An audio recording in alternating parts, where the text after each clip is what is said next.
మీ మోకాల నొప్పులకు ఎటువంటి సర్జరీ లేకుండా ఎపియాన్ పెయిన్ క్లినిక్ అందిస్తున్న అత్యాధునిక చికిత్స.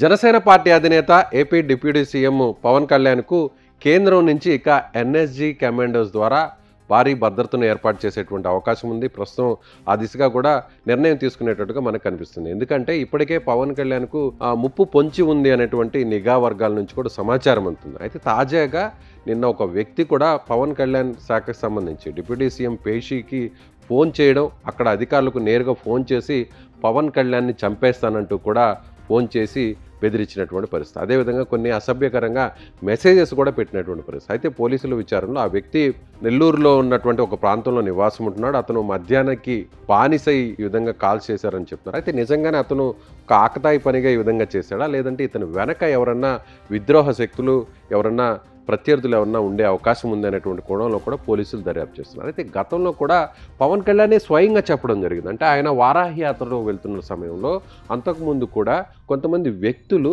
అప్పటి వైసీపీ నాయకులు కూడా తమను అంతమొందించేందుకు కుట్ర పన్నారు అంటూ కూడా ఆయన సంచలనమైనటువంటి ఆరోపణలు కూడా చేయడం జరిగింది. జేబులలో బ్లేడ్లు పెట్టుకొని కూడా అటాక్ చేయడానికి సిద్ధంగా ఉన్నారు, రెక్కీ కూడా నిర్వహించారంటూ కూడా ఆయన ఆరోపణలు చేయడం జరిగింది. అయితే ఇప్పుడు ఈ నేపథ్యంలో ఇటీవల కాలంలో చూస్తే వరుసగా కూడా బెదిరింపులు వస్తున్నాయి.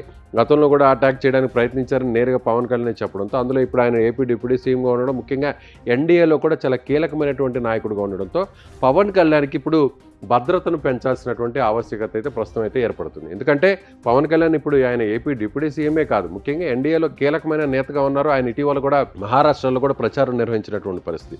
తాజాగా కూడా తమిళనాడుకు సంబంధించినటువంటి ఎన్నికలు మరికొన్ని సంవత్సరాల్లో జరగబోతున్నటువంటి నేపథ్యంలో, మరో రాబోయే ఒక 2 ఏళ్లలో జరుగుతున్నటువంటి నేపథ్యంలో, సో తమిళనాడు ఎన్నికల్లో కూడా ఈయన ప్రభావం ఉండబోతుంది. తమిళనాడు ఎన్నికల్లో కూడా ఒక స్టార్ క్యాంపెయినర్గా ప్రచారం నిర్వహించేటువంటి అవకాశం ఉంది. ఇప్పటికే సనాతన ధర్మానికి సంబంధించి కూడా ఒక పోరాటం చేస్తున్నటువంటి వ్యక్తిగా పవన్ కళ్యాణ్కు గుర్తింపు వచ్చింది జాతీయ స్థాయిలో. కాబట్టి కొంతమంది విద్రోహ శక్తుల నుంచి కూడా ఏదైనా ప్రమాదం పొంచి ఉంది అనేటువంటి కోణంలో కూడా ఇప్పటికే నిఘా వర్గాలు కూడా ఒక దర్యాప్తును కూడా చేపట్టాయని చెప్పాలి. కాబట్టి రాష్ట్ర గవర్నమెంట్ నుంచి, స్టేట్ గవర్నమెంట్ నుంచి దీనికి సంబంధించి కూడా సిఫారసు చేసేటువంటి అవకాశం ఉంది. ఇప్పటికే చంద్రబాబు నాయుడు గారికి కూడా ఆయనకు కూడా ఎన్ఎస్జీ కమాండోస్ ద్వారా, బ్లాక్ క్యాట్ కమాండోస్ ద్వారా భద్రతను ఏర్పాటు చేస్తున్నారు, సెక్యూరిటీని ఏర్పాటు చేస్తున్నటువంటి పరిస్థితి. 8+8 భారీ భద్రత కూడా ఉంది.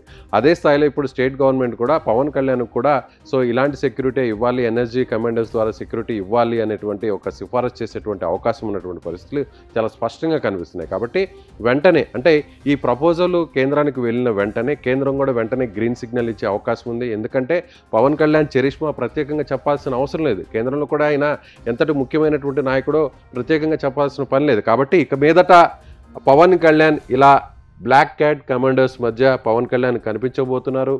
సో ఇప్పటి వరకు కూడా మనం చూసాం, అంటే ఆయన ప్రైవేట్ సెక్యూరిటీని ఎక్కువగా ఏర్పాటు చేసుకున్నారు. స్థానిక పోలీసుల అధికారులతో పాటుగా ఆయన ప్రైవేట్ సెక్యూరిటీని ఎన్నికల నుంచి కూడా మనం చూస్తూనే ఉన్నాం. ఎన్నికల ముందు కూడా ఆయన వారాహికి సంబంధించి కూడా ప్రత్యేకంగా కొంతమందిని రిటైర్డ్ పోలీసుల శాఖలో పనిచేసిన వారిని, కొంతమంది బౌన్సర్స్ని కూడా ఆయన ప్రత్యేకంగా ఏర్పాటు చేసుకున్నటువంటి పరిస్థితి. సో అదంతా కూడా అప్పుడు చూసాం. అయితే ఇప్పుడు నిజంగా కేంద్ర పరిధిలో ఉన్నటువంటి NSG commandos, black cat commandos ఇక పవన్ కళ్యాణ్కు సెక్యూరిటీని విధించేటువంటి అవకాశం అయితే చాలా స్పష్టంగా కనిపిస్తుంది. మీరేమనుకుంటున్నారు? పవన్ కళ్యాణ్కి ఎలాంటి భద్రత కావాలి? ఎన్ఎస్జీ కమాండోస్తో పవన్ కళ్యాణ్కు భద్రత వహిస్తే ఎలా ఉంటుంది? సో మీ అభిప్రాయాన్ని కామెంట్ రూపంలో తెలియజేయండి.